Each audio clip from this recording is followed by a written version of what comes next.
You are listening to the Mother of All Talk Shows podcast with George Galloway.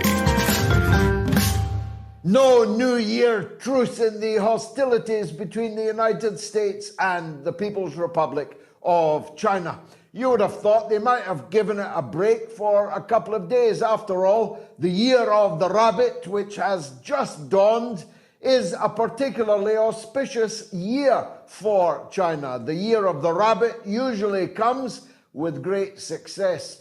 But Joe Biden clearly isn't looking down that particular rabbit hole. He is still mounting provocation after provocation, trying to provoke China into action on Taiwan so that they can impose full economic sanctions on China like they have on something like 55 countries in the world. More than half the people in the world are currently living under United States sanctions. I don't know how they keep track. Joe Biden couldn't keep track of a grocery list, but his country is sanctioning more than half the world, and they are itching to do so against China. Thus, all kinds of flotillas and plans for flotillas in the South China Sea, in the Taiwan Straits, everywhere you can imagine.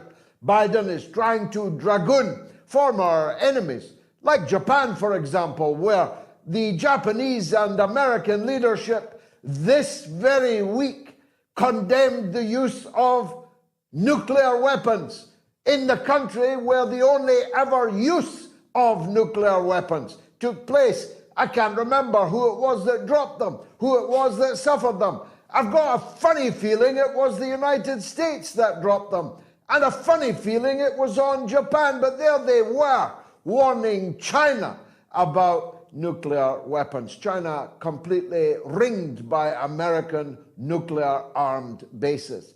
China would be, I think, well advised to seek, I don't know, some kind of defense agreement with Mexico. Maybe they could build some nuclear bases in Mexico. See how the United States likes it. They could steam their nuclear-armed submarines off the coast of San Francisco. After all, Chinese people played a very important role in building it. Mexican people used to own it. But these are the vagaries of American politics and history. None of these things are ever remembered. The Cuban Missile Crisis maybe never happened, at least in the mind of US policy makers. Speaking of the US, an horrific atrocity, as far as I know, still unresolved, with the gunman still at large. 10 people in Monterey, California, which conjures up images for me of love and peace, man, and tuning in and dropping out. But 10 people lost their lives to machine gun fire. A man festooned in bandoliers of machine gun bullets was gunning down innocent people there in the land of the free, the home of the brave. And this country seeks to tell other countries how they should live, how they should organize themselves. Atlanta is in flames again, this time at the hands of so-called anti-fascists, who would have been better employed putting their obviously considerable energies into trying to stop a war in which the United States is on the side of the fascists, and digging out this week another $2 billion to give to Zelensky and his wife, who made a rather expensive trip to Davos. Much more about Davos later with the incomparable James Melville. But as an aside, what happens in Davos that Klaus Schwab, George Soros, and Bill Gates all decided to vacate it? Well, maybe James will have an idea about what's going on. But what we saw was going on was bad enough. It was a parade of second, third, fourth, and fifth raters demanding more and more weapons, more and more war being poured into them all. They are quite literally now openly declaring their readiness to fight to the last Ukrainian, to the last drop of blood of the last Ukrainian. And even then they say that Russia will not be allowed to prevail in Ukraine, which, if you think about it, is a declaration of war, which would have to quickly become a nuclear war from one side or the other. Because if Ukraine loses on the battlefield, as it is presently doing very big time indeed, more than at any stage of the war, fully 1/3 of Ukraine is now Russian territory. And they are still declaring that Russia will not be allowed to prevail, which, if you think, as I say, must be a declaration that, if necessary, they intend to enter the war. So in Germany, in France, in Britain, and in the United States and Canada, you need to ask yourselves, are you ready for your son and daughter to die for Kupiansk? You need to ask yourselves if you are ready to face the prospect of all-out European intermediate nuclear war, or even if it escalates into intercontinental ballistic war, which means the destruction of every city, every sizable town in the entire world, with the blast followed by the radiation, and then comes the nuclear winter. There will not even be any rabbits, even cockroaches, alive over that. So when your second, third, fourth, and fifth-rate leaders in Davos are making these kind of statements, know that they have consequences, because frankly, Russia, I think, has already concluded that NATO is now a party to the war. No more just offering moral, financial, even military aid support to Ukraine. But nobody with any seriousness believes that all this Western material that is arriving at the grossly depleted Ukrainian army barracks is actually going to be operated by Ukrainians. It can only be planned that this material is manned by NATO personnel. And if it is, well, we are at war with Russia. We who live in the NATO countries are in a state of war with Russia. And so far, it's a one-sided war. We are making war on Russia, but Russia is not as yet making war on us. But that must change. It's bound to change. This material will, I think, in the very near future, start to be attacked as it crosses the border, might even be attacked before it crosses the border. Why would Russia wait for all this NATO personnel and materiel to arrive on the battlefield? That would be, militarily speaking, extremely stupid. So I don't disguise my view. It's not, I'm sure, Russia's view. It's not anybody else's view, but it is mine, that NATO is cruising for a bruising, that NATO needs a bloody good hiding. And I think it may very well be about to get one. Now, Boris Johnson, as I said, is in Ukraine, in Bucha of all places, the site of one of the most notorious and naked provocations of the war, where bodies that were murdered by Ukrainian fascists were laid out on the ground. I've seen the footage of them being dragged around for the benefit of the cameras, as if they had been murdered by the Russians, when it is now known, it is known by every Western policymaker that these poor people were murdered by Ukrainian Nazis. The Nazis that we have been funding throughout the war, the Nazis that have just been legitimized on certain social media platforms as no longer Nazis. Apparently their swastikas are now, well, Hindu symbols. Apparently their Sieg-heiling, jackbooting, anti-Semitic, pogromist past has been forgotten. They are now jolly good chaps, pucker fellows. But they were the ones who carried out the massacre in Bucha. They were the butchers of buka. And Boris Johnson is actually there right now. Perhaps he thought there was a very real need to divert attention from the Sunday Times revelations about him this morning, which I believe, maybe I'm the only person who believes it, are existential in their nature. Here, according to the Sunday Times, is what happened. Boris Johnson took a loan of £800,000. Well, he's a guy with a lot of expenses. He has a lot of ex-wives. He has a lot of children with those ex-wives. He's even got children with other people's wives. And he is an expensive guy. So he borrowed £800,000. It's just that the bank didn't think he was good for the money. So they required a guarantor. The guarantor stepped forward. Just 2 months before, Boris Johnson made him the chairman of the BBC. Now, I'm so old, I remember when countries like Italy were famous for this kind of payola, were famous for this kind of corruption. We used to laugh at them.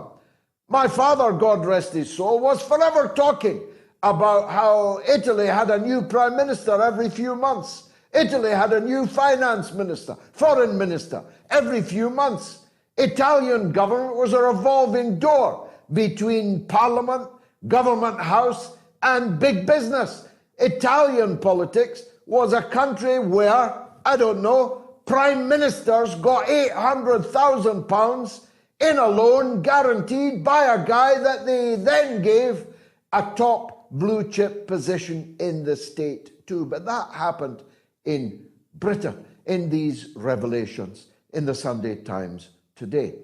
Now, I don't see how the British Broadcasting Corporation can continue to be chaired by a man who got his position corruptly.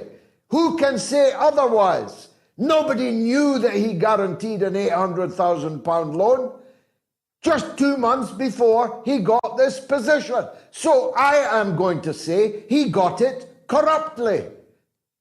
Come and prove it if it is otherwise. Why did you, Mr. Chairman, give Boris? What first attracted you to guaranteeing £800,000 for the rapacious Boris Johnson? British politicians traditionally get into trouble over either sex or money. In Boris Johnson's case, it is both. He only needs the money because of his rake's progress through public life over decades, in and out of other people's bedrooms, in and out of other people's marriages. That's why he needs the money. That's why he didn't run to become Prime Minister again, because he can't afford to be the British Prime Minister. He needs the millions that are to be found on the payola side of the tracks. Mind you, Rishi Sunak is doing such a catastrophically bad job. He was fined for the second time this week for not wearing a seatbelt on camera giving an interview. Stupid or arrogant, or both stupid and arrogant. And we are very badly challenged here in Britain. Because if it's not Rishi Sunak, it'll have to be Boris Johnson again. And if it's not Sunak or Johnson, there'll have to be a general election, and then it'll be Starmer. Sir Keir Starmer, who's broken every promise he has ever made to the Labour Party, to the country, and is possessed of the most tyrannical, abusive, authoritarian instincts, that I reiterate my view that a majority Labour government in Britain is an existential threat to the existence of the state. Apart from anything else, Scotland would be off and running. A separate Scotland run by the people who are, frankly, predators, preying on our little children.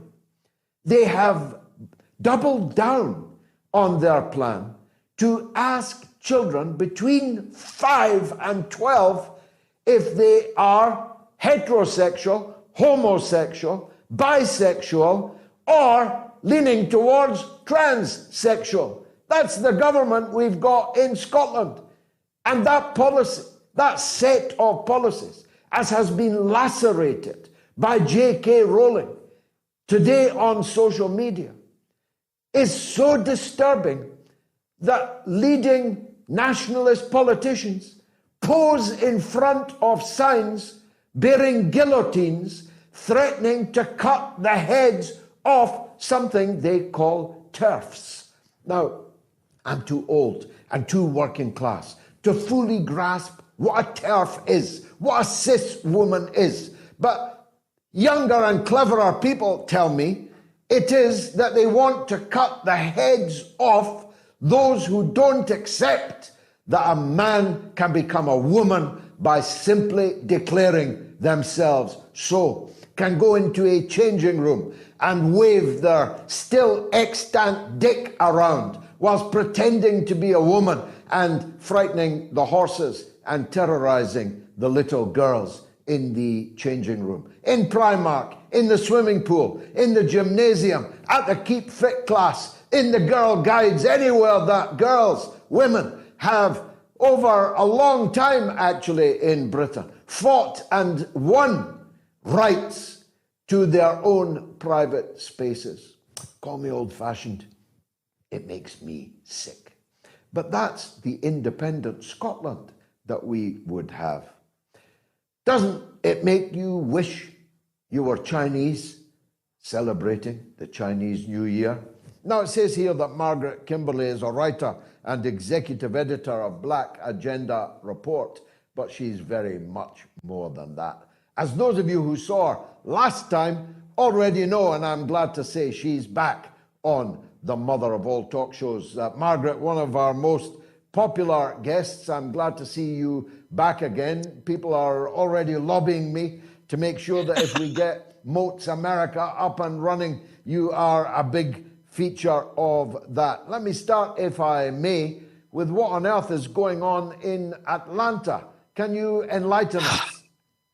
Well, thank you so much for having me, George. The problem in Atlanta is that the police, the city police, the state police, are building something that is popularly known as Cop City, a huge police. They're calling it a training facility. It's something that is not needed. They are destroying an old growth forest in order to do it. Some of the last forests in that part of the state. People do not want it. People don't want to destroy the forest. They do not want this. It's like a military facility for the police. And there have been many protests about it. A couple of nights ago, a young man, one of the forest protectors, was killed by police. I do not believe the police version of events. They claim that he shot the police. No one believes this. There needs to be an independent investigation. So there are protests about this young man's death. And by the way, before he was shot and killed, any protesters were arrested and charged with terrorism for trying to stop this project. And it was all civil disobedience, all peaceful.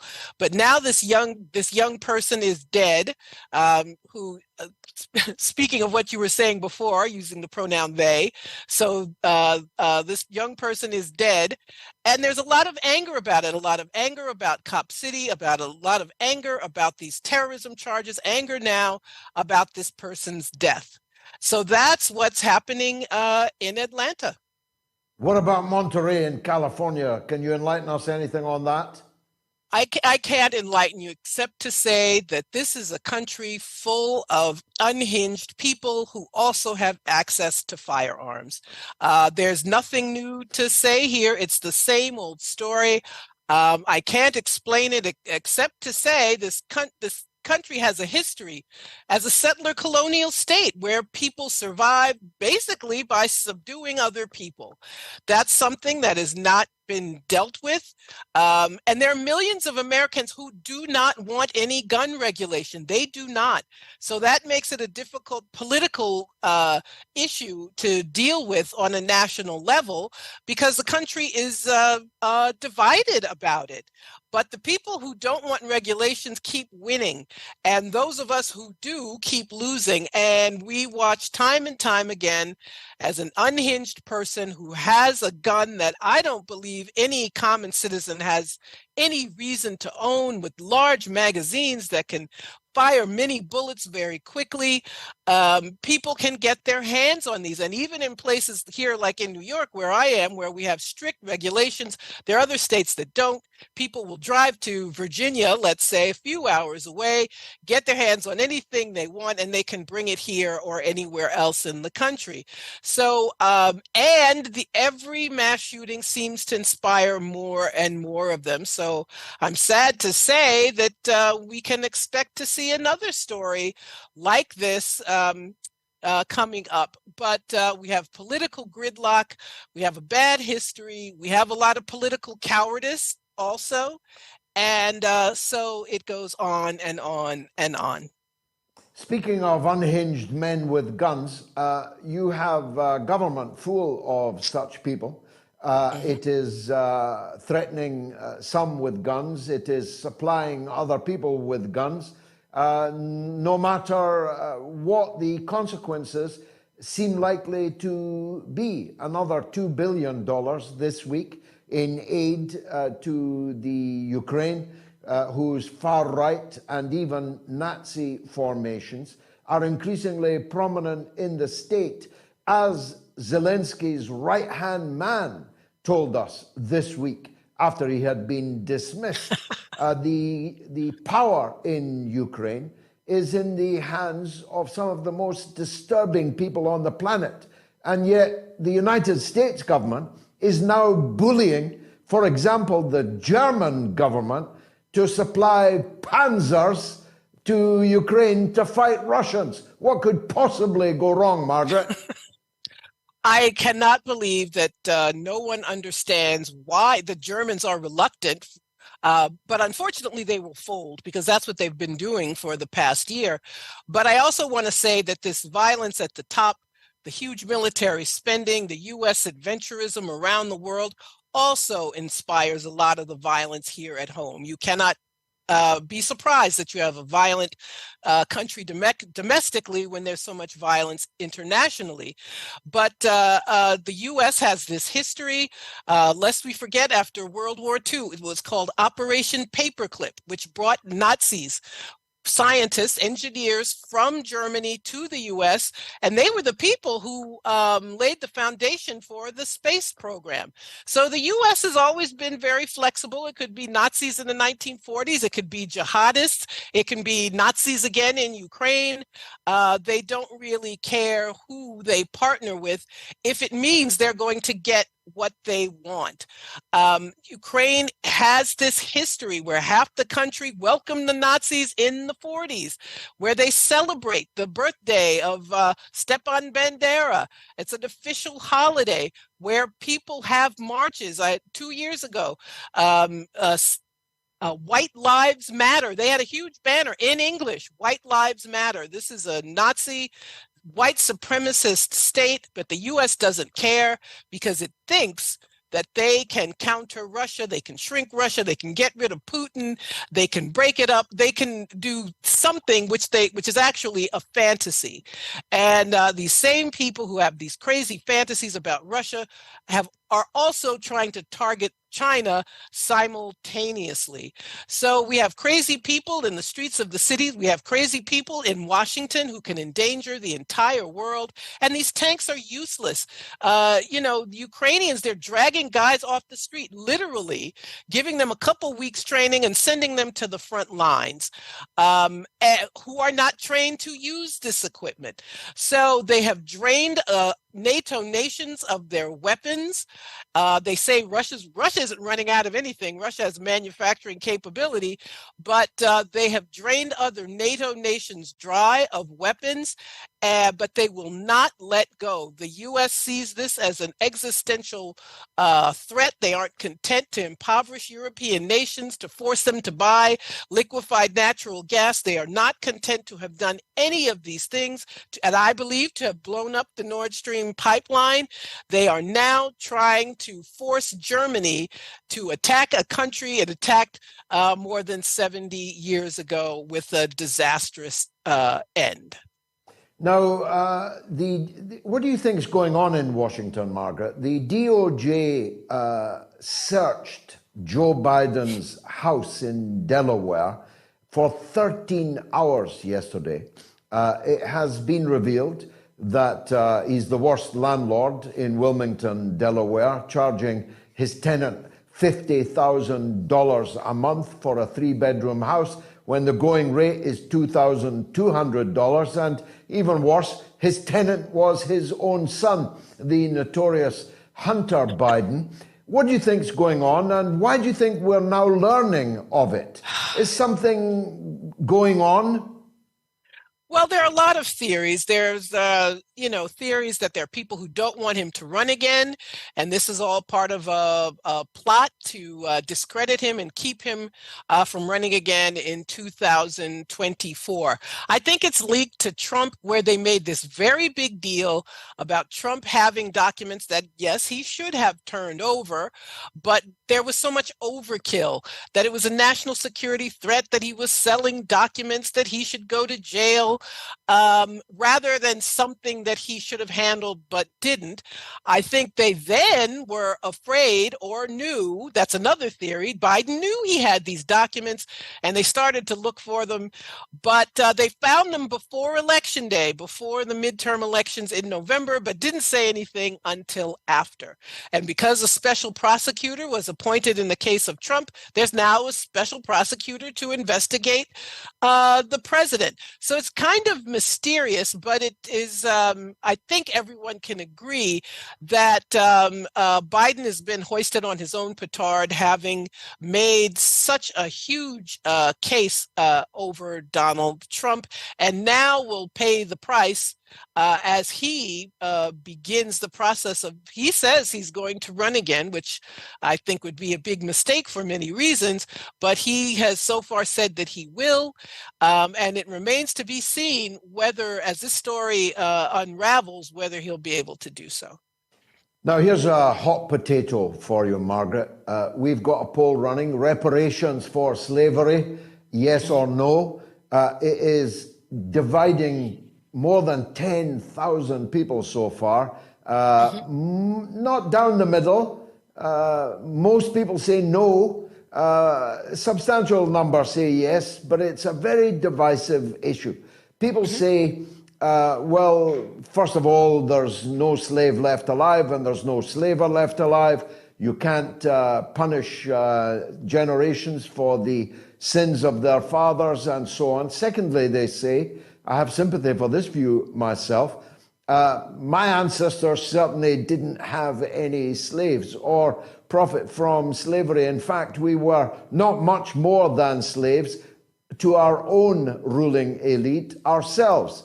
And the Irish half of me were actually amongst the first slaves in the Caribbean. I've met their children's children called redlegs, who were the first slaves taken to the Caribbean. What's your take as a black woman, as a progressive black woman? What's your take on this demand? Well, I think the issue of reparations should not be confined to chattel slavery. We had a history for more than 100 years after the Civil War of what was known as Jim Crow segregation, which predominated in the South, but not just in the South. I'll give you an example of something that I'm talking about. After World War II in 1945, they passed what was called the GI Bill, which was meant to help war veterans, to help them buy homes, to pay for college, and so on. Black veterans were systematically cheated out of their GI Bill assistance. They did not get something that the law said they would have. And so they did not get to buy the property that others got to buy, that white people got to buy. They did not get the educations they should have gotten because of these very racist policies, which at the time were legal. So we can ask ourselves 70 some years later, are those people or their descendants not due some way of being repaired for the harm, the wrong that was done, which, by the way, is part of international law. There are UN charters saying that people are owed some way to make repair for wrongs done to people as part of a group. And these are things that the US has signed on to. So it's it's international law. These are things that I think most people would agree were wrong that had an impact. And I think we've got to go beyond slavery in talking about systemic policies that were intended to impact the lives of Black people and prevent millions of people from getting things that they were due. And I think it's time we had a serious discussion about how to right that wrong and how to compensate people, some of whom are still alive, who suffered from these losses and these wrongs because of official policy. Now, your wonderful book about the presidents and slavery, I now have. Everyone should have it on their bookshelves. It is invaluable.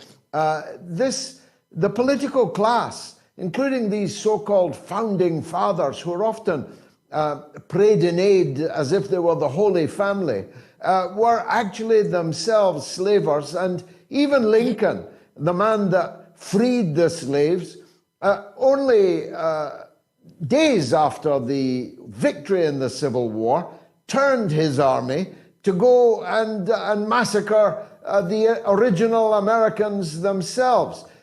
This is deep in the American political system, isn't it? Oh, it is. It's foundational to this country. This is a settler colonial state where the original inhabitants were slaughtered, were killed, their land was stolen, they were killed deliberately by disease.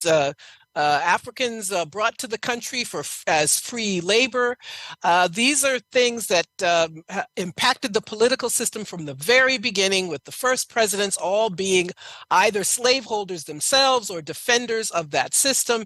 And as the decades go by, presidents who were unwilling to undo these wrongs. And we see many things that are wrong in our country to this day. And so, yes, thank you for mentioning my book, Prejudential: Black America and the Presidents. It's a terrific book. I was just looking at a picture earlier today of the late and greatest Muhammad Ali visiting Lenin's tomb in Moscow some 30 years ago. This is, of course, the death anniversary of the Russian leader Lenin, 99 years, I think. Muhammad Ali was not allowed to micturate in the same lavatory bowl as a white man, even though he was the gold medal winning Olympic champion from Louisville, Kentucky. Now, I'm getting on. I remember those times. Not everyone does remember how late in history the United States was a Jim Crow society. Yes, very. I mean, it's not that long ago. And I have to say this about Ali. His birth name, Cassius Clay, his parents named him after a white man who was an abolitionist, which is an interesting aside. But no, it is not long ago. It's within my lifetime. It's within the lifetime of you and millions of other people. But now there's still a lot of inequality in general. There's still racial discrimination. It's unfortunately not discussed enough. And we have a system which is very unkind to people, very ungenerous. And all of those things impact those people who are already at the bottom, are impacted more when you don't raise the minimum wage, when there's no national health system. All of those things are more impactful to those who were already suffering. Always great to see you, Margaret Kimberley. Thank you for joining us on the mother of all talk shows. The poll looks like this. Reparations for slavery. A, yes, 36% on Twitter. B, no, 64% on Twitter. On YouTube, and please subscribe to my YouTube channel. 238,000 people have, but I'm determined to get to 250,000. You know me. On the YouTube channel, and please also like the show if you're watching on YouTube. It's I've not got the figure there, but I've got the Telegram channel. It's yes 48% and no 52%, much closer on the always perspicacious Telegram. And on the YouTube community poll, where 7,200 people have voted, it is yes 36%, no 64%. So get your vote in before the end of the show. Why don't you? Let me take a quick break for a mouthful of tea.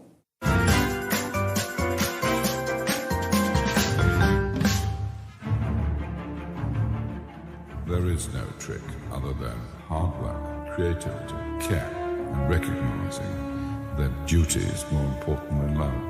The booming voice of Robert Maxwell, an arrogant man who used his publishing empire to gain him power and influence.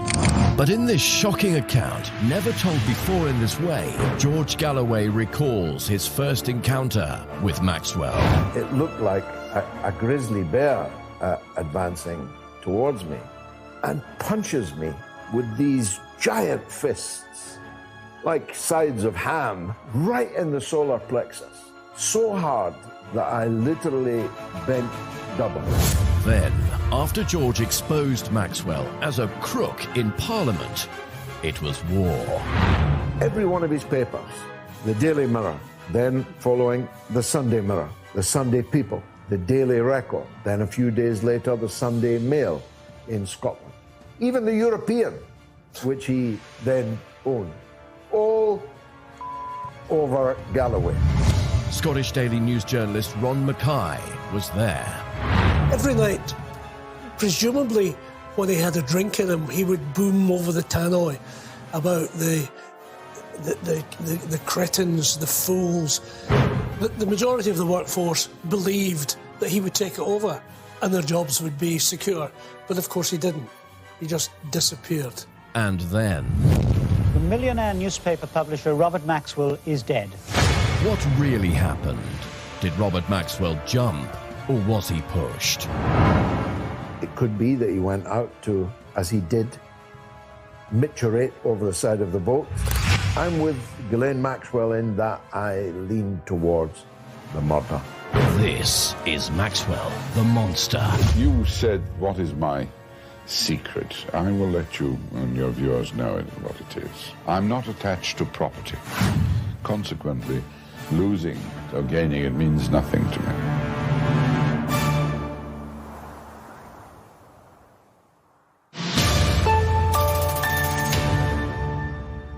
Now that's repackaged and re-released on my my Patreon channel at midnight this evening because there's a great deal of interest in my life with Robert Maxwell, but also because the Maxwells are back in the news. The apple never falls far from the tree, and Ghislaine Maxwell, his favorite child, is currently incarcerated in an American penitentiary for her role in the Epstein affair, in which countless children were being trafficked for sexual molestation and rape.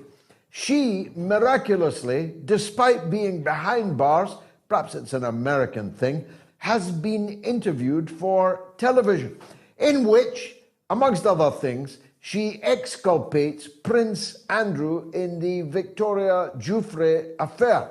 She says the infamous picture of her and Andrew and Ms. Giuffre, as she then was, is a fake. For what it's worth, I also believe it's a fake. There you go. But Prince Andrew is unlikely, as Ghislaine Maxwell claims, never to have met her, because he gave her 12 million British pounds to avoid meeting her in court. So he found somebody that he had never met and gave them 12 million pounds rather than prove it. Let's take some calls. Paul in Somerset on the Ukraine. Go ahead, Paul. Good evening, George. Good evening from deepest, darkest Somerset. I'm a long-time listener and admirer, first-time caller. I just wanted to Thank you, Paul. Speak with you about the troubles I have with the Ukraine business. But first of all, I just want to say for the Oxford Union debate, I'm really chuffed to hear that you're going to be debating some of these awful politicians, and I hope you give them both barrels and don't take any prisoners, George. In fact, it'll be more Katyusha, not both barrels, but multi barrels. It's a debate at the Oxford Union between myself and Ben Wallace, the Minister of Defence, Secretary of State for Defence in the UK, and the head of the British Army. They had to have 2 against 1 because, well, we wouldn't want them to be outnumbered by me. But it's going to be the mother of all Oxford Union debates, I can assure you. Sorry, go ahead, my friend. It'll be fascinating. And I mean, my MP is the Minister of the Armed Forces, Mr. James Heapy. He's the MP for Wales. And I wrote to him at great length early last year about my horror for his support for the war in Ukraine. And he astonishes me. He on his website, he had a vlog from the City of Wales Centre asking for locals for donations to the Ukrainian military. It's frankly insulting. And my father, my late father, he fought the Nazis in the last World War. He followed Hitler from the forces from North Africa through to Italy, and he was at Dunkirk. And frankly, the UK's support for fighting Russia and it just disgusts me. And the worrying thing is with Ukraine, after it's all blown over, if it does blow over, and we're still here, we're looking at countless years of damage between relations and difficulties and potential geopolitical flare-ups between Russia and the West. Russia will never trust the West again. You only have to look at the problems or the admissions from Angela Merkel and Francois Hollande, saying that they had no intention at all to honour the Minsk II agreement. Yeah. And, their word is worth nothing, and even their signature on agreements is worth nothing, as they have just revealed to us. They signed the Minsk agreement, they guaranteed it. In fact, in the end, the Security Council of the United Nations also adopted the Minsk II agreements and thus guaranteed them. But as Merkel and Macron have admitted, there was never any intention of implementing it, even though, of course, if it had been implemented, there would have been no war in Ukraine today.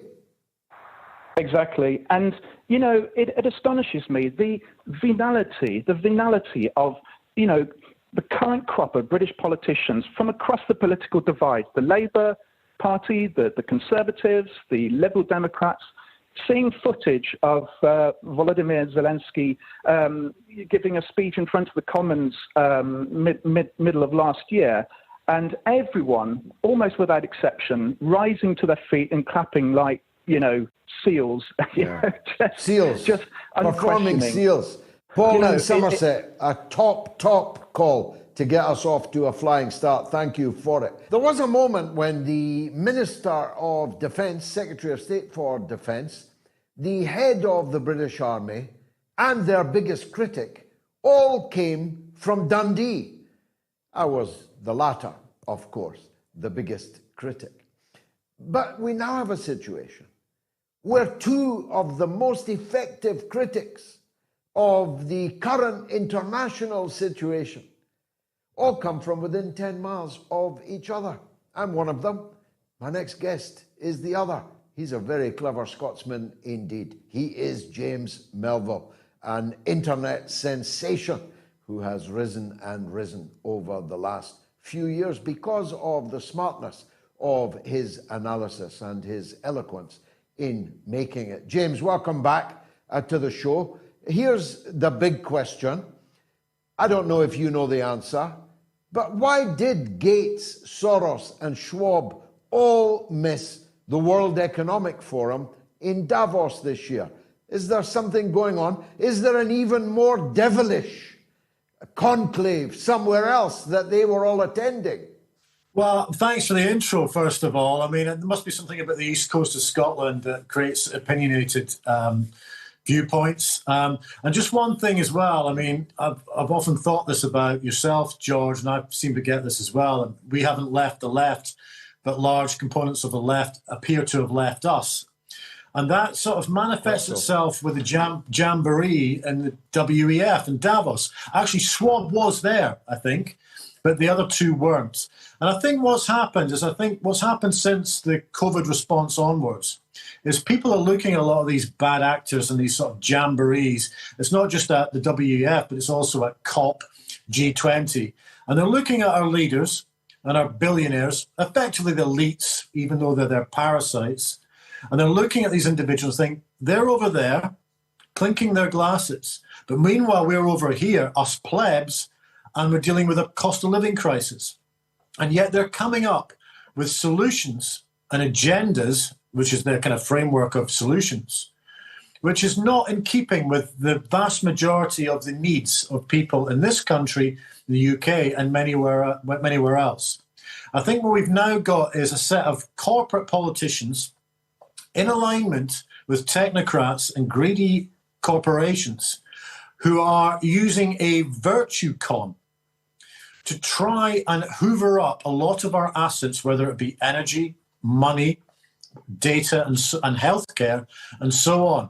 And I think slowly but surely the public are seeing through this. So that is, I think, why the traction on the WEF Davos this year hasn't been the same as previous years. Davos has gone from the 1970s and 80s pretty much as a kind of policy wonk shop to where we are over the last few years, where it's now a kind of grandstanding exercise for our elites to peddle a lot of agendas that effectively feather their own nests. So I think people are beginning to see through it. Is it, as some say, I think Elon Musk said, an unelected world government, at least embryonic world government, or are we getting too hot under the collar about it? I don't think the WEF is the source of a future sort of new world order or world government. I think they're a PR machine. I think they're a networking club where it allows agendas to be formed and all these elites to meet up. If you look at some of the stuff that WEF have been sort of populating society with through their papers and their tweets over the last 4 or 5 years about sort of getting rid of meat and net zero agendas and responses to COVID and all of that stuff. And a lot of technological advances are wrapped around the Great Reset and the Fourth Industrial Revolution. They're putting this nudge out there, of which it seems to be slightly coordinated with our political leaders and a lot of our corporates and media to use those sort of nudge tactics by the WEF to then use that within legislation in their own individual countries. I think the WEF is like a conduit for this. They don't have any legislation, but I think they're nudging individuals within certain states, whether that be through media and also our politicians, to try and implement those agendas that they have put in place. I think the WEF, in terms of their influence, is there. I mean, it was Klaus Schwab that previously said that the WEF are penetrating cabinets all around the world through the Young Leaders Program. So they do have influence. But they are setting agendas that are nudging various governments in certain directions. And it does feel coordinated. This is not conspiracy theory nonsense. This is all out there. They've written these documents. These individuals are attending their summits and their meetings. So it's not a conspiracy theory if it's actually happening. But I think what the main purpose of WES is to nudge individuals in a particular direction rather than, them themselves being sort of the government. And the whole aspect of the WEF being the center point of this it's not really true. That's bogus. But they are influencing and they're using their tentacles to spread their messages on a worldwide basis. They're such hypocrites, though, James. I mean, I saw a message from somebody who was actually there, who said that, you know how these receptions, they pass around the silver platter, the waiter comes round. It was all sausage and meat in a gathering that is telling people to stop eating meat. They tell you to stop flying, but they all fly in their private jets. They tell you to go green, drive electric, and they're pounding in their four-wheel drives, their Escalades and so on. There's such hypocrites about it all. Completely. But this is happening at COP as well. I mean, it happened in Egypt, happened in Glasgow as well, where they're serving silver platters of meat dishes, but also flying in by private jet. I think there was some analysis done on the Davos last year and COP last year in terms of carbon footprints. And in terms of private jet use, it was off the scale, combined with the motorcades. So what we've got right now, George, is a bunch of highfalutin elites who are attending, whether it's COP, G20, G7, WEF, and they're preaching to the rest of us how to save the planet. Now, I'm a lifelong environmentalist, but I'm a believer that we have to have solutions to save the planet that actually work. And I will actually take my advice on those solutions from individuals who are not just talking the talk, but walking the walk. So when you see royalty, politicians, technocrats, and business leaders who are flying into these jamborees to tell us then to save the planet despite the fact they're using private jets, I'll take their advice with a pinch of salt. And I think the majority of people are waking up to this. They're looking at these individuals, attending this time and time again, not just WEF, but COP and so on, and thinking these individuals are so out of sync with the real needs that are facing people all around the world right now. We're in the middle of a cost of living crisis. And we have a government and an opposition and also local authorities as well who are coming up with solutions that are authoritarian, draconian, and actually crass logic. And they're actually affecting businesses. If you look at something that's happening, for instance, around the country, whether it's in Oxford, Islington, but it's also proposed in Scotland for 15-minute, 20-minute cities, which, based on what's happening in Oxford, business leaders are aghast about because it's cutting their trade. And if you look what's happening in Scotland now, I saw this today, whereby they're now proposing in Edinburgh that no meat will be served on any school menu or any hospital or care home. So we're coming up with these solutions that start off with things like the WEF and then bleed across our political discourse nationally, then locally. And the rest of the population are going, I've had enough of this. And I think there's been a sea change. While people were largely compliant to the rules and restrictions over COVID, I mean, I disagreed with a lot of these restrictions, but people went along with that. But I think what's happening now, in particular with some of the agendas that are coming out of the WEF around net zero, even environmentalists are looking at some of these so-called solutions on net zero and thinking, this is crass logic. It doesn't add up. And it's savagely affecting individual livelihoods, and in particular, the opportunity and the freedom for businesses to trade effectively. Well, we were only allowed fish on a Friday. Are we going to have fish every day, or do they count that as meat? That's a good point. I think where we're at now is that, for me, if you put all these parts together, it is a giant virtue con. whereby what they're doing, it's the oldest trick in the book in terms of authoritarianism, is to say, we are the good guys. We come up with good measures. But actually, it's a smokescreen for what they really want, and that is a gigantic asset plunder of all our freedoms and assets. And I think people are beginning to see through it. They can peddle what they want in a WF or COP, but it's laced with hypocrisy. And people are looking at these individuals and thinking, well, they're actually not focusing on the real issues that are happening in countries around the world. And right now, that is the cost of living crisis. So you have, for instance, in the UK, an energy crisis, both in terms of supply and also price. Yet the energy supply and price issue in the UK, the government is saying it's somehow to do with the Russians in Ukraine, which is ridiculous. That's largely caused because the storage facilities of energy, in particular gas, have been cut by this Tory government over the last few years. So much so that Britain has one of the worst storage facilities in Europe. Therefore, we have to import gas from Norway. That is one of the main reasons why our gas costs are so high. So we're in this sort of framework whereby people are looking at this more and more and more, thinking, well, okay, I went along with it over the COVID response, but I'm not buying this anymore because I'm losing my conveniences, I'm losing my livelihoods, and the government are failing to address the cost of living crisis. Meanwhile, our elected representatives are spending more time grandstanding around forums in Davos. Now, we all know that Davos is a sort of talking shop for the great and good and the elite, but it's resonating with people in the fact that you're getting individuals like Sunak and Starmer.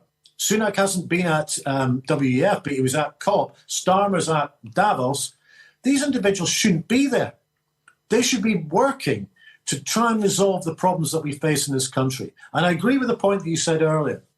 We have politicians, our political leaders, who are not really giving off the impression that they are concerned with the needs of people in the UK right now. And the same applies in other countries around the world. We have right now two cheeks of the same backside in the UK. We have a government that's more concerned about leadership contests and soirees around the world. And we have an opposition that's effectively saying the same thing. Yeah, except where it's worse what they're saying. But we were represented by great and good men, by the ultimately virtuous signallers, Tony Blair and Lord Peter Mandelson. They were both at Davos, and I saw umpteen pictures of them both sitting down with some of the most powerful leaders in the world. If you want to take your virtue signalling from Tony Blair or Peter Mandelson, I'm afraid there's no hope for us. What did you think when you saw them there? Well, that just sums it all up. I mean, Blair, he was on that panel fundamentally talking about, and that was the main theme, actually, taking a step back, the main theme of the WEF was about all the problems in the world, and it seemed to be that their solution for every single one was digital ID, digitalization of everything. And that's what Blair was talking about. And Blair's got form on this. He was proposing ID cards back in the day when he was Prime Minister, and it didn't happen. He's still doing this, and he was framing it around vaccination and the need for digital ID. That is what Blair is about. It's about a move towards digital ID, and of which many others in the WEF were doing the same thing. Now, there's aspects of digitalization that are good. It benefits society. But I have a problem with aspects of digital ID, in particular, if you're going to basically do a one-size-fits-all approach to healthcare policy based on digital ID, and also central bank digital currencies, which I think a lot of these agendas are moving towards, because we know that the fiat monetary system is a busted flush. It has been for, well, at least since 2008, 2009 financial crisis. And I think a lot of it, in terms of what's happened over the last 2 or 3 years, has been this mission creep towards central bank digital currencies. There's pilot schemes. There is consultation documents happening in numerous countries around the world, executive orders even in the States. And I think that ultimately is their agenda here. And that concerns me, because once we lose our financial freedom to the state, who knows where that ends up? You know, I'm not saying we'll end up with social credit systems, but it ends up with a risk, because if state controls our financial transactions, then we have lost more autonomy than we've possibly lost in the last 2 or 3 years. And going back to Tony Blair, he's like one of the poster boys of this form of globalism. Now, I used to be a fan of globalism based on a historical context about the ties that need to be bound around trade and defence after the Second World War for perpetually warring Western Europe. But somehow it's become completely out of sync. We've got individuals who are utilising forms of globalism in the wrong way. I'm a massive internationalist. I like learning from different cultures all around the world. I love travelling. I like experiencing different approaches to society. But what's happening now is you're getting a mix of these politicians, these corporations and technocrats under the auspice of corporatism by trying to mould the world into the same shape, largely driven by digital ID. And I think that is a huge concern going forward. James, finally, I know I didn't ask you on to ask you this, but I can't let you go. Another of our compatriots, J.K. Rowling, has been comprehensively trashed. She has been ghosted. She has been written out of her own films and books. She is attacked as every ist and phobe that you can imagine, and people are regularly threatening her with death and mutilation. It is an extraordinary state that our little country has become obsessed with sexual and gender politics, so that J.K. Rowling couldn't walk down Princess Street, which she used to do, and is, even more than you and I, our most successful export. I think it's terrible, George. I don't know what's happened. I mean, it's something I could write a book about what's happened to Scotland. Now, me and you will always disagree on independence, but I have a massive problem with what's happening in Scotland, largely driven by the Scottish government. I think they're moving Scotland into a very dangerous territory on a number of fronts. There was a hate speech act combined with the Gender Identity Act, and then there's aspects in terms of online security acts as well. They're moving Scotland in a direction whereby that is not what I remember or think Scotland should be. One of the great things I feel proud about being a Scot, and I'm sure you'll share the same sentiments, is that the Scottish people are largely independent critical thinkers. And I think this current Scottish government are trying to remove that from the Scottish people.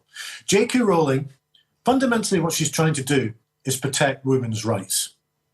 And I say this as a massive supporter of feminism. I think from Emil Pankhurst onwards, there's been huge developments in women's rights, and rightly so. And I think what is happening in Scotland right now, I mean, I'm reading reports, for instance, whereby kids at the age of 7 are having to tick a box on their own gender identification. That's wrong. That doesn't make me some sort of far-right grifter or bigot from saying that. I think the silent majority of people in Scotland are appalled by what's happening here and are appalled by what's happening to J.K. Rowling. But I doff my cap to her in the simple fact that she's keeping on going. And she's doing it fundamentally because she's trying to protect women's rights. Yeah, she's been tweeting all day. She's definitely not running away. James Melville, you'll never run away either. Thanks for joining us on the mother of all talk shows. Always a pleasure. Someone's just sent me the Washington Post editorial of today at 3:45 p.m. This is the Post's view, and I'm quoting you the headline. Germany is refusing to send tanks to Ukraine, full stop. Biden cannot let this stand, full stop. Did nobody in that great intellectual organ stop to think for a second before they wrote that headline that Germany can decide whatever it likes to do with its tanks? What megamaniacal audacity, arrogance does this represent, that the President of the United States has the right to order another country to send tanks to Ukraine? This megalomaniac mentality of American exceptionalism is at the heart of all of our problems in the world. You know, you could say Germany's refusing to send tanks. It's deplorable. We deprecate it. We might even pay them back for it. But who gave America the right to decide what Germany must do? I mean, if I was a German, I would find that headline just about as offensive to any idea of German nationhood, statehood, independence, sovereignty as it is possible to imagine. But clearly, nobody in the Washington Post even gave that a moment's thought. You think about it. Thank you so much for the super chats tonight. Every cent counts. Irshad Ali gives £1.99. Thanks, Irshad, regular supporter. Jaskunar Singh gives £5, but asks this question: why is Russia holding back so much in the Ukraine war? Is it due to incompetence or corruption in the military? Have the funds been siphoned off? I think the best answer I can give to that is to paraphrase the late Ronald Reagan. You ain't seen nothing yet. It's Vincent in High Wycombe on the reparations debate, which always gets the phone lines buzzing. Go ahead, Vincent. Yeah, I would say the reparations debate is a bit silly because you had slavery all around the world. You had slavery in Africa, you had slavery in Asia, you had slavery in every continent around the world. It was the rule, not the exception, that slavery was those days. Well, that's true, Vincent, but we're only responsible for our part of the world.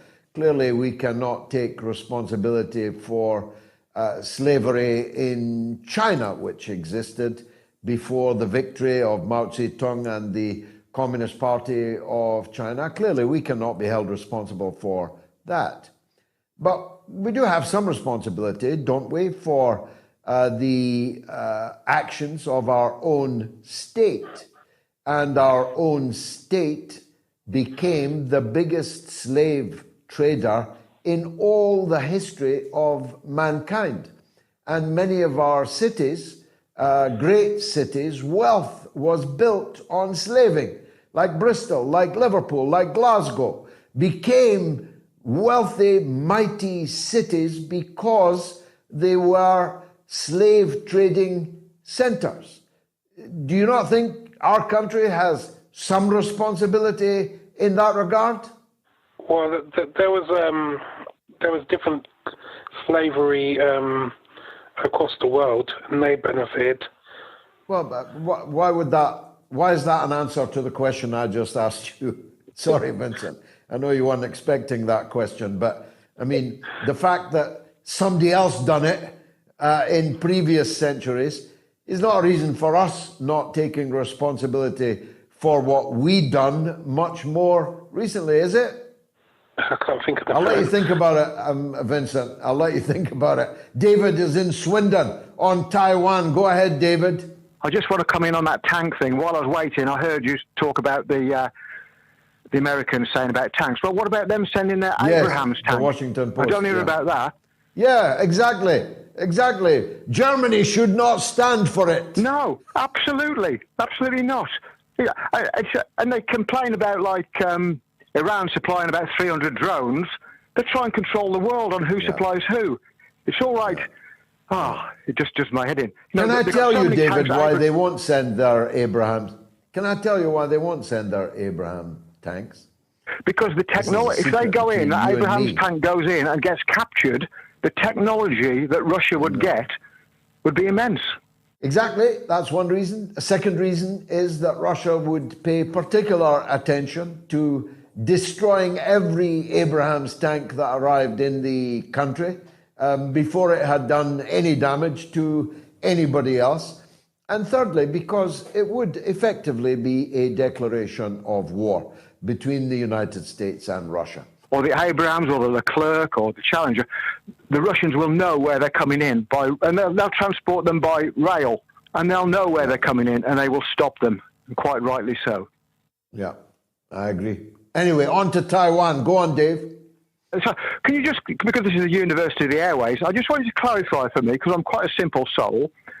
After the end of the World War II, Taiwan was given to China as part of the sort of reparations. It used to belong to Japan. It was always a part of China for many centuries before that. But you're right. Yeah. Japan seized it, occupied it as part of its rampage of murder and rape across all of Asia. When it was liberated from Japan, the United Nations, all the countries of the United Nations, agreed that Taiwan would, of course, be part of China. It's only in later years that they sought to rewrite that history. So, because if you look at Taiwan, is not a nation. It's not one of the 192 nations because it belongs to China. So they can fly over the jets if they want. Nobody recognizes They can send Nancy Pelosi there. Of course. Now, whatever happened to the story about Nancy Pelosi's husband getting hammered? I'd like to know the real story behind that. Yeah. David, thanks for the call. Now, on the 7th of February, I'm in Sunderland in the northeast of England. It's very important. If you are anywhere nearby, please get your tickets now because there won't be any left for very much longer. So if you are intending, there's the way you get the tickets. Tuesday, the 7th of February in wonderful Sunderland. I'll be conducting the Moats Roadshow there. Gayatri will be filming with the audience, doing interviews. It'll be a laugh, it'll be a cry, it'll be an inspiration, it'll be a lament, it'll be all kinds of things. But the one thing it will not be is boring. So get your tickets in Sunderland. If you're in the northeast of England, if you're in the southeast of Scotland, if you have a car within 100 miles, never mind what they said at COP, never mind what they said at Davos, get into your Escalade and head for Sunderland. All roads lead to Sunderland for the 7th of February. The 25th February, by the way, No to NATO, No to War, is off and running. I was going to say it's booming, but that might not be the most appropriate phrase. But some of the speakers that we've got 2 former British ambassadors, 2 members of the European Parliament, 2 of American left-wing royalty, 2 former British members of Parliament, myself and Chris Williamson. We've got trade union leaders by the dozen. There it is there. Do book your seat because you may recall someone prevailed on the people who took our money for a church in Euston to cancel us. And by the way, they still have not refunded the money. And that's going to look very bad for them in the legal action, which is now underway to get proper compensation. But we've got actually an even better venue. Sorry to disappoint the NAFO fellas, but I'll not be telling you right now exactly which destination we're going to, but in central London on the 25th of February will be an historic and bustling, full, jam-packed, capacity crowd for No to NATO, No to War. Get your tickets for that now. Brian is in Canada on the Cuban missile crisis. Let's go to Canada. Go ahead, Brian. Hi, George. If you just give me about a minute and a half, I'd just like to state my point, which is I think you'll enjoy or appreciate. The Cuban Missile Crisis occurred not long after I turned 18. During the Cold War, the ideological lines were starkly drawn. Both sides were well aware that there had to be a way around mutually assured destruction. With a back-channel quid pro quo, missiles were removed from Cuba and Turkey. The current bellicosity is driven by pure power politics by Western oligarchs and their political minions, with far too many Curtis LeMays afoot in the arena and too few Kennedys. In 1962, LeMay was a member of the Joint Chiefs of Staff on the U.S. side, whose life and actions in his war room were the basis for the character Brigadier General Jack D. Ripper in Dr. Strangelove. The current crop is incapable of drawing upon historical lessons, and the prevailing science on the catastrophic nature of nuclear war, and are thereby imbued with such hubris that they think their side can prevail. Kurt Vonnegut once said, "We were too damn cheap to save the planet." Far worse and scarier thought is that the people currently in charge are too damn stupid, or morons, as your previous caller described them. Take care. Brian in Canada, I can't answer your point more eloquently than you made it, so I won't try. But I will add this. It is time for everybody to watch or re-watch Dr. Strangelove, because that is exactly the times that we are living in now and may have the same ending. Yee-hi! Now more YouTube comments. Baron Saturday says, this country has wronged so many different people over the years, this will become very complicated. True, Baron. Question Everything says, not to mention the promise of 40 acres and a mule that were promised to freed slaves with the Emancipation Proclamation. Not kept, of course. Indeed not. Ray Hall says Britain was still paying compensation to slave owners until a few years ago. That's true. Until a few years ago, we were still paying compensation to the slave owners for having taken away their slaves. David Cameron's family benefited. They did indeed.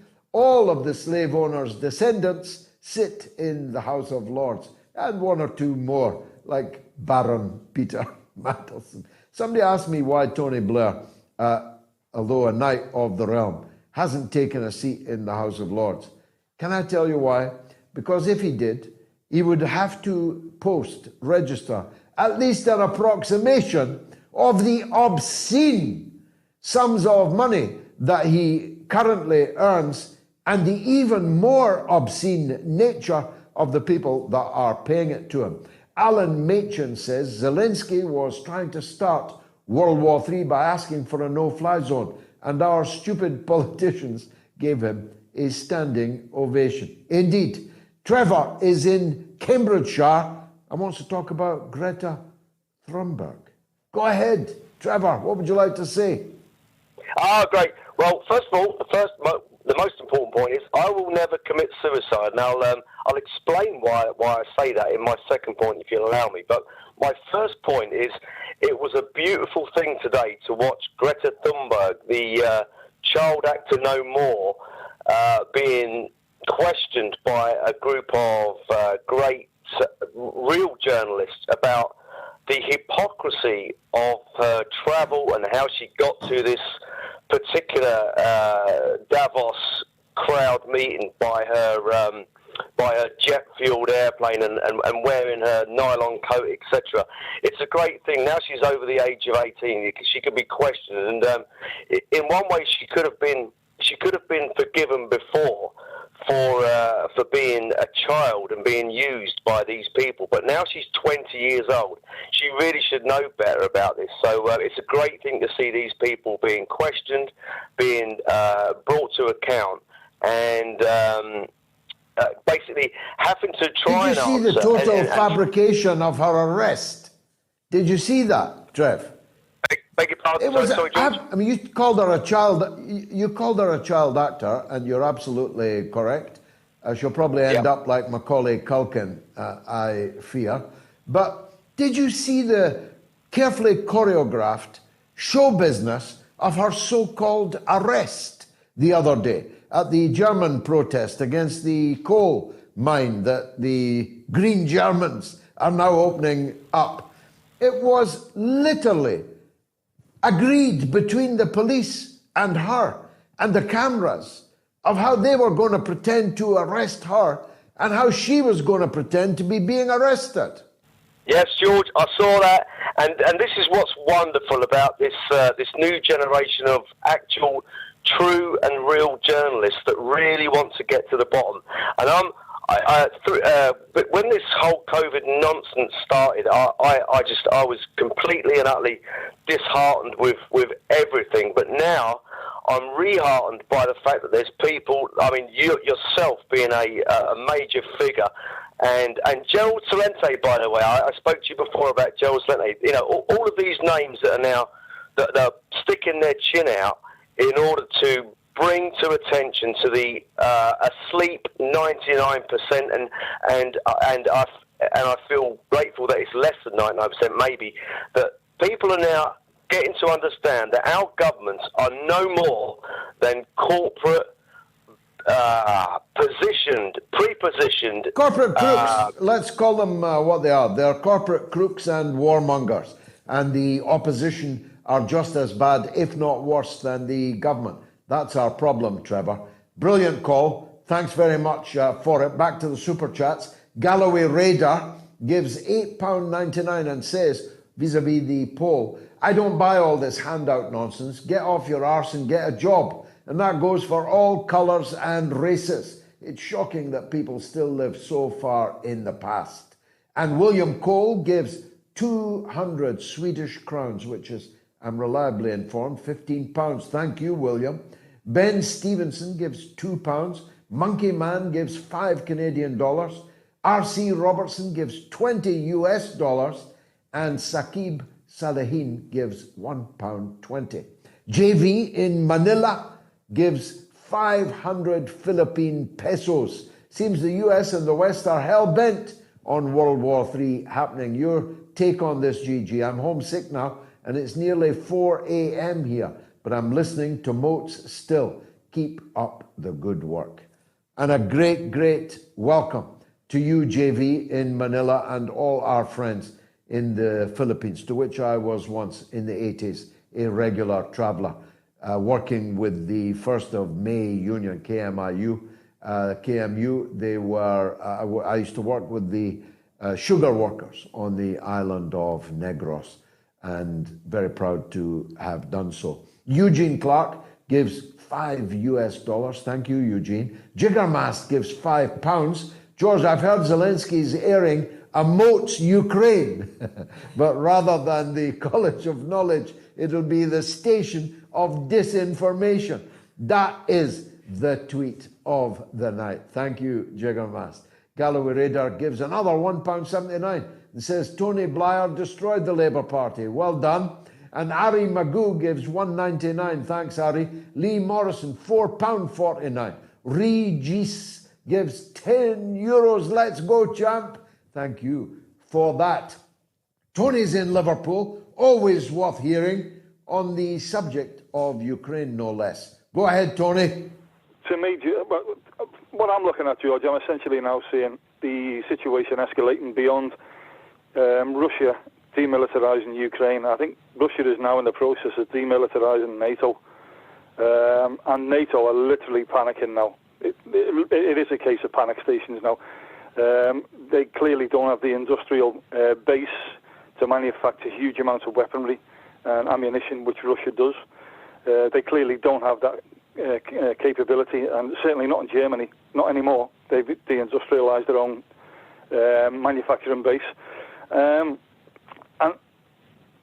we're seeing NATO actually just feeding the Russian meat grinder equipment and manpower. And now we're seeing Ukrainians rounding up elderly men and young teenagers. When we say young teenagers, we're talking 14, 15 years of age.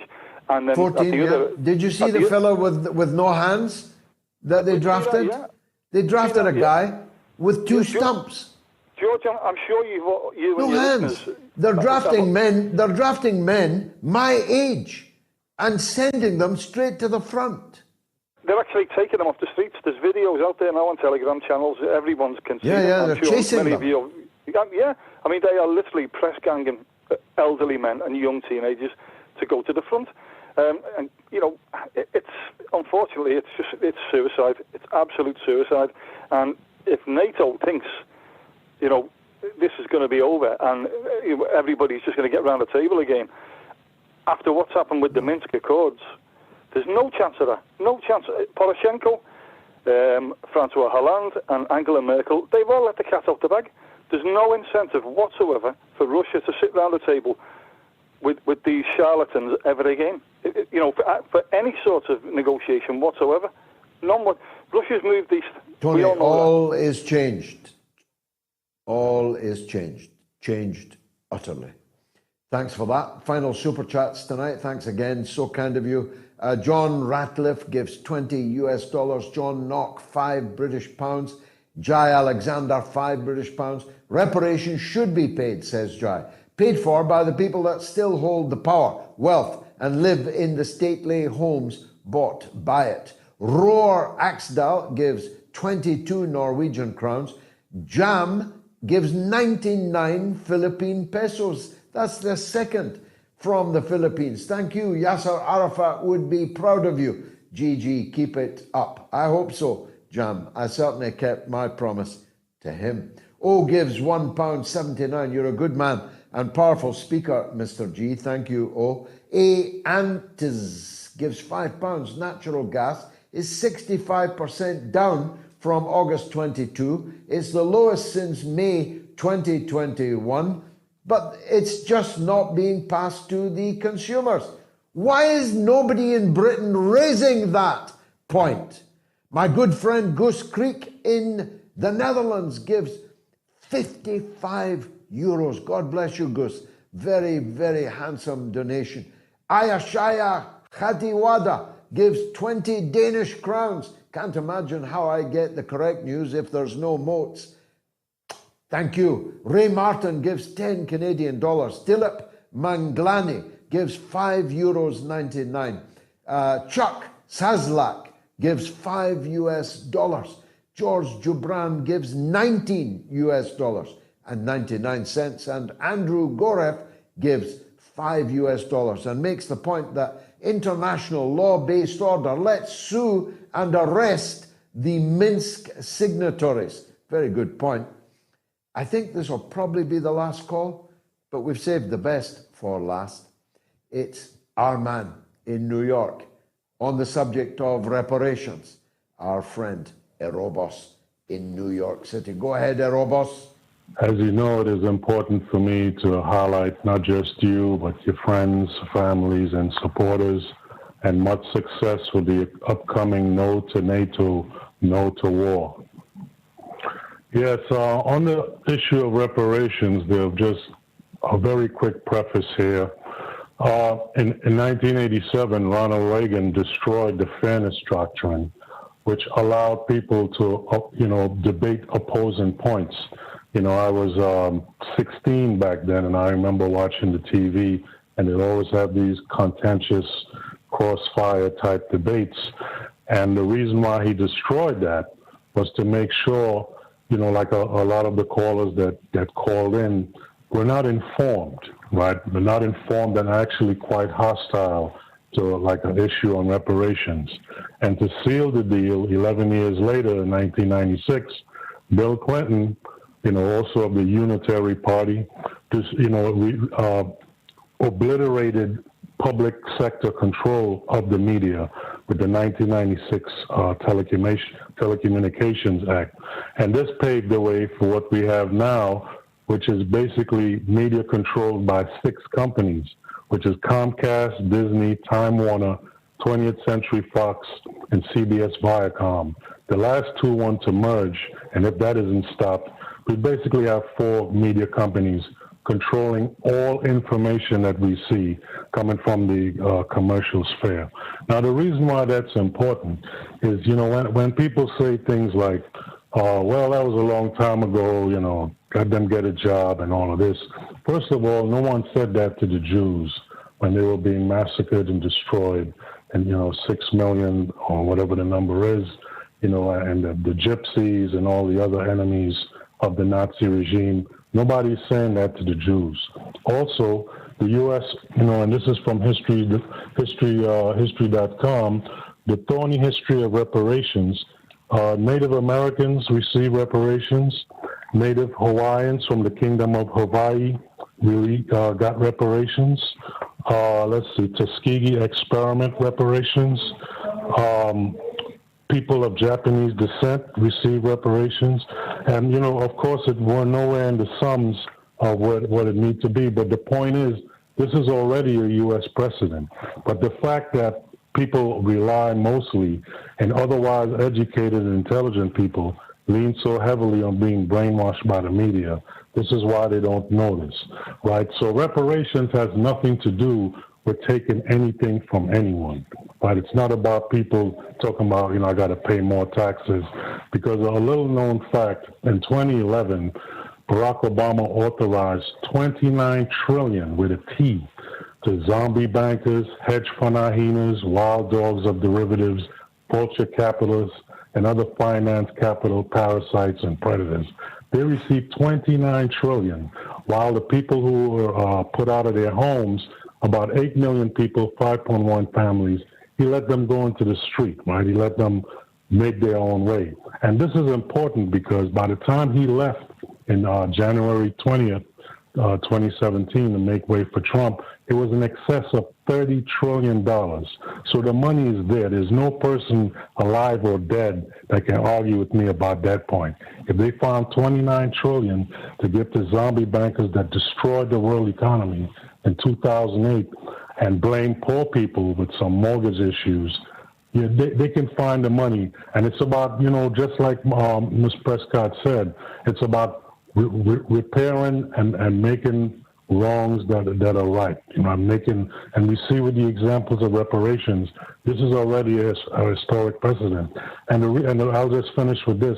The last point that I believe, my theory is that, like the six media companies and these wealthy people, the Davos crowd, don't want to make sure that African Americans and people who have been harmed by a 500-year legacy of neoliberal capitalism and slavery, is because they don't want us as a class to rise, because it also is not just deeply racist denying us the money, it will also lift us out of poverty as a people, right, and put an end to, a perpetual generational poverty in class and bring up the wealth in the world. And they don't want that. They don't want anybody on their level.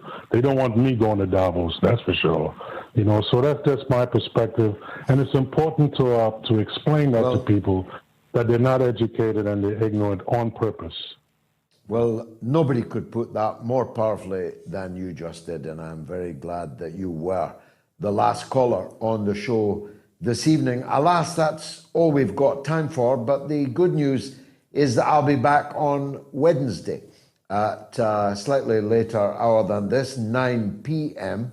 UK time, with the midweek mother of all talk shows, in which we will provide the platform that, as Zerobos just pointed out, is virtually not available anywhere in what they call the Western world, in what they used to call, laughably, the free world. It was even freer at the time of the Iraq War, I was just thinking today. I was never off the television and radio in the run-up to the Iraq War, because the media, although it was extremely hostile to me and to the anti-war position, recognized that it was a position. It was a position supported by a significant number of people in the society, and therefore they had some obligation to at least platform me, even if to be pilloried, even if to be insulted and traduced as mad or bad or both. They felt that they had to give my side of the story in the run-up to the Iraq war airtime, platform time. It was just their problem that I was too good at it. It meant that the more insults they threw, the more slander they spun, I came through it, and our argument came through it. And by February 15th, 2003, we had millions on the streets of Britain in a time when we had no social media, no moats, no digital phones, no Twitter or Facebook or Insta or any of these platforms. Incidentally, Rumble is now our best platform.